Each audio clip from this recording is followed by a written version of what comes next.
Seguimos con las reflexiones que nos dejaron las elecciones del pasado 8 de marzo de 2026 en Colombia. Inevitablemente tenemos que seguir hablando de los quemados. Se quemaron algunos de ellos que repetían o querían repetir escaño. Se quemaron simplemente porque la gente se dio cuenta que no hacían bien su trabajo. El pueblo colombiano, así no se crea, en estos últimos 4 años ha tomado más conciencia de la importancia de su voto, porque con ellos se está definiendo el futuro del país.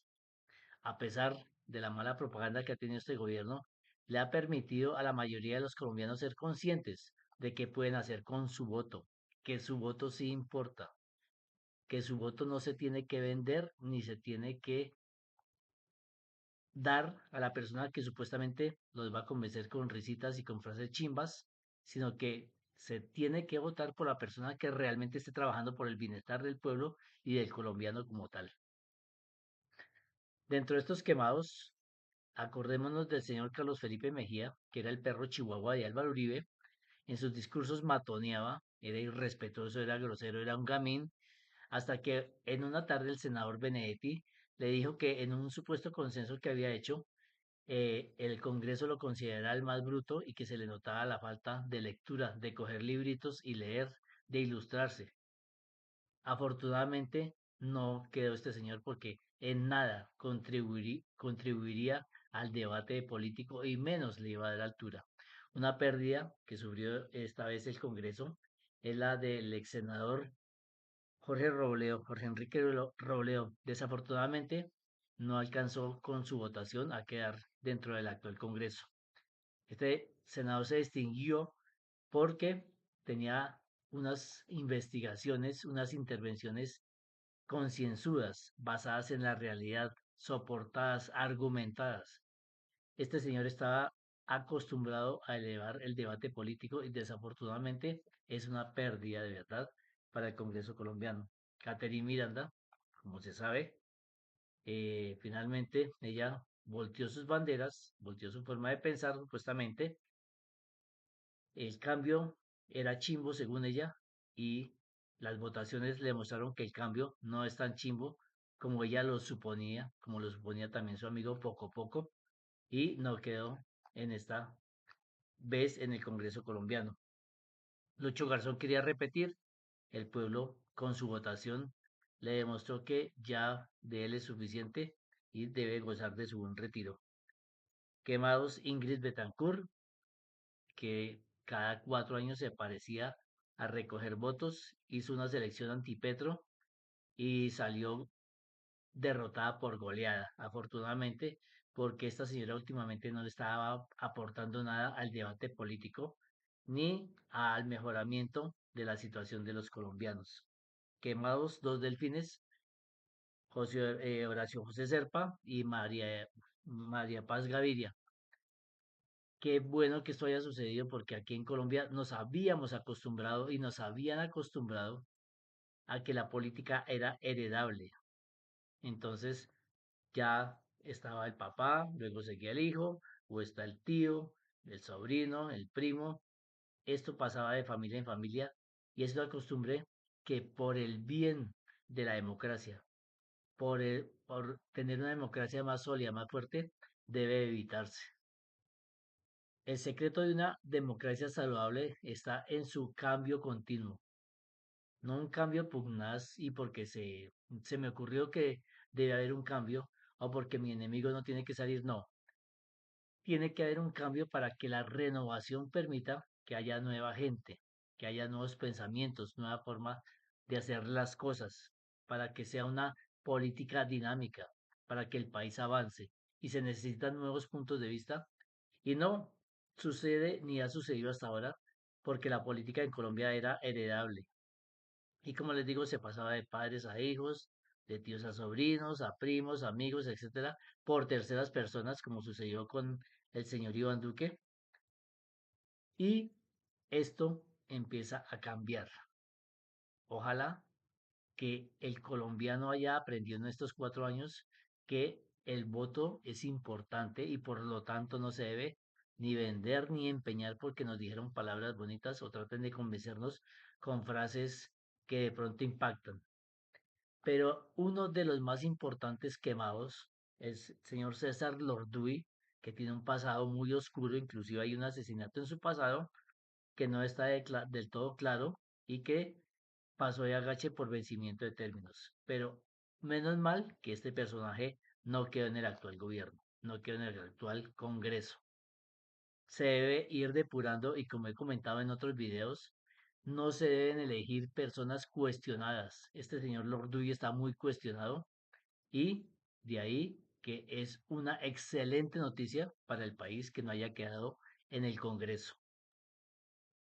Para destacar, el elefantico blanco, para quienes no lo conocen, es un personaje que se disfraza de un elefante blanco y denuncia obras mal hechas, obras que han tenido desfalcos, que han tenido robos, que han sido asignadas a dedo, que han quedado mal, y con una campaña que inició creo que hacia el 2020, ya lleva 6 años en esto, y con sus recursos únicamente se atrevió a denunciar parte de la corrupción que azota a este país. La corrupción tal vez es el problema más importante con seguridad en este momento que tenemos en Colombia. Y se debe ya que los politiqueros no han podido ni han querido luchar contra ella, los ciudadanos empiezan a levantarse porque ya estamos cansados de que nos estén robando los recursos que nosotros pagamos. Fuera de que se les paga una millonada a los congresistas por hacer mal su trabajo, se atreven a robar plata y se atreven a recibir dinero de los lobistas. Esto tiene que empezar a cambiar, tiene que empezar a acabarse porque es que nosotros elegimos nuestros representantes para que nos representen, no para que nos esquilmen los recursos. En ese sentido, un fuerte aplauso para el elefantico blanco. El señor se llama Luis Carlos Rúa Sánchez, es un ingeniero de más de 30 años de edad que ha hecho una excelente labor y también ha denunciado inclusive el tema de los peajes que también he tratado en otros videos. Los peajes, como yo siempre he dicho, es un atracadero oficial. Aquí se dice que se está en contra de la empresa privada. No, no es que esté en contra uno de la empresa privada. Uno tiene derecho a hacerse millonario, pero honradamente, no a través de favores con el gobierno. Los peajes son un atracadero porque nos cobran muy caro cada pasada por un peaje y es inconcebible, por ejemplo, de aquí a la mesa, no alcanzan a hacer 70 kilómetros y se pagan 4 peajes. Se gasta más en gasolina ida y vuelta, se gasta más en peajes ida y vuelta que en gasolina ida y vuelta a la mesa. Es una vergüenza pagar eh, peajes tan seguidos y sobre todo si uno sale por la calle 13, paga uno y en Mondoñedo otro, que son muy pegados, eso es una vergüenza. Como he dicho en otro video, sale más barato poner la mercancía de China a Buenaventura que de Bogotá a Buenaventura. Y así, es que queremos ser competitivos. Repito, no es que se esté contra la empresa privada, se está es contra el atraco. Aquí se puede hacer empresa privada y qué rico que hay empresa privada. Y no es como lo quieren pintar que uno está en contra de los empresarios, no señor, está en contra de la corrupción. ¿Cuántas familias son dueñas de peajes en Colombia? Son como cuatro. Como siempre, en Colombia todo es un monopolio. Dejen intervenir a más gente, a más compañías para que esto nos lleve de verdad a un buen desarrollo del país. No es posible. En Estados Unidos se supone que es un país muy, bueno, se supone no, es un país millonario, es rico, pero usted puede recorrer más de 5.000 kilómetros con unas excelentes vías por las que aquí pagamos peaje. Esas son las de menor desarrollo allá. Puede andar 5.000 kilómetros en esa clase de vías, siempre mínimo en doble vía, sin pagar ni un solo peaje. En España no existen los peajes. Y aquí, si son felices metiéndonos las manos, Colombia es el país que tiene más peajes en Latinoamérica, más que Brasil, inclusive que Brasil tiene más del doble del área de Colombia. Y tenemos más peajes nosotros, no. Entonces, es un tema que también los congresistas deben ponerle atención. Esto entra dentro de la corrupción porque es increíble que nos cobren cada menos de 40, 50 kilómetros un peaje. Es un atraco, señores. Y este tema también debe ser abordado Pensé que en el gobierno Petro se iba a trabajar en ello y desafortunadamente no. Esperemos que el nuevo gobierno le meta el diente a este tema. Y por último, la detención que se ordenó contra los senadores electos, por cierto, Guaidó Mansur y Karen Manrique, por el escándalo de la ONG RD. Yo le pregunto a ustedes, los colombianos, cuando ustedes se presentan a un puesto y si de pronto tienen alguna anotación judicial, van a creer en su inocencia, tienen el derecho de creer de presumir su inocencia como lo tienen los politiqueros en este país. De ahí la importancia, como dije anteriormente, de no votar por personas cuestionadas. ¿Cómo es posible que estos señores salgan electos y ni siquiera van a alcanzar a ocupar sus sillas? Van a declararse sillas vacías y salen culpables. Y sin embargo salen en todos los medios sus colegas a presumir de su inocencia, que eso es lo que dice la ley colombiana. Pero la presunción de inocencia en este país únicamente juega para los políticos y politiqueros. Usted como colombiano se va, como les digo, a presentarse a un puesto con una anotación judicial, a ver si van a contratarlo presumiendo su inocencia. No, señor, en la empresa privada no juega así. Y ese mismo rasero se debería aplicar con los políticos y los politiqueros. ¿Qué tienen ellos por encima de cualquiera de nosotros como colombianos?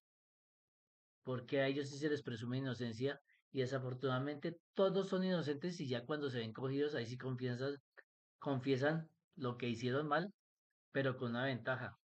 Les dan casa por cárcel o clubes o los retiran a unidades del ejército con todas las comodidades.